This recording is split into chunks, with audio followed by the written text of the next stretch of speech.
നമസ്കാരം. കാഞ്ഞങ്ങാട് പ്രായപൂർത്തിയാകാത്ത പെൺകുട്ടിയെ 14 പേർ പീഡിപ്പിച്ച കേസ് പിൻവലിക്കാൻ CPM ബ്രാഞ്ച് സെക്രട്ടറി സമ്മർദ്ദം ചെലുത്തുന്നു എന്ന് പെൺകുട്ടിയുടെ അമ്മ.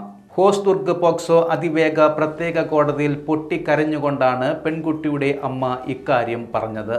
ബ്രാഞ്ച് സെക്രട്ടറിയുടെ നിർദ്ദേശം അനുസരിച്ച് കേസ് പിൻവലിക്കാഞ്ഞതിനാൽ നാട്ടിൽ ഒറ്റപ്പെടുത്തുകയാണെന്നും കൂലിപ്പണി ചെയ്യാൻ പോലും അനുവദിക്കുന്നില്ല എന്നും പെൺകുട്ടിയുടെ അമ്മ കോടതിയിൽ പറഞ്ഞു.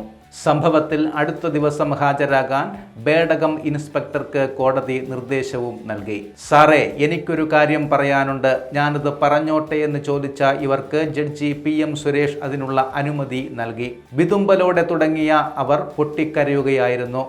മാർക്സിസ്റ്റ് പാർട്ടിയുടെ ബ്രാഞ്ച് സെക്രട്ടറി പറഞ്ഞു ഈ കേസ് പിൻവലിക്കണമെന്ന്. അതിനു തയ്യാറാകാത്തതിനാൽ കൂലിപ്പണി പോലും തരാൻ സമ്മതിക്കുന്നുമില്ല. അതിജീവതയുടെ അമ്മ കോടതിയിൽ പൊട്ടിക്കരഞ്ഞുകൊണ്ടാണ് ഇത് പറഞ്ഞത്. ബ്രാഞ്ച് സെക്രട്ടറിയുടെ പേരും അമ്മ പറഞ്ഞിട്ടുണ്ട്. ബേഡകം പോലീസ് സ്റ്റേഷൻ പരിധിയിൽ കഴിഞ്ഞ വർഷം നടന്ന പീഡന കേസിന്റെ വിചാരണ വേളയിലാണ് കോടതിയിൽ നാടകീയ സംഭവം അരങ്ങേറിയത്.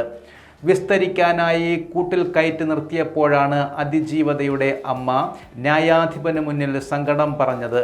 14 പേർ പ്രതികളായ കേസാണിത്. 16-കാരിയാണ് പീഡനത്തിന് ഇരയായത്.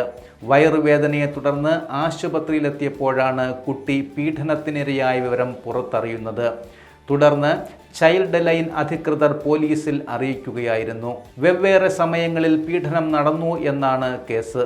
14 കേസുകളായാണ് രജിസ്റ്റർ ചെയ്തിരുന്നത്.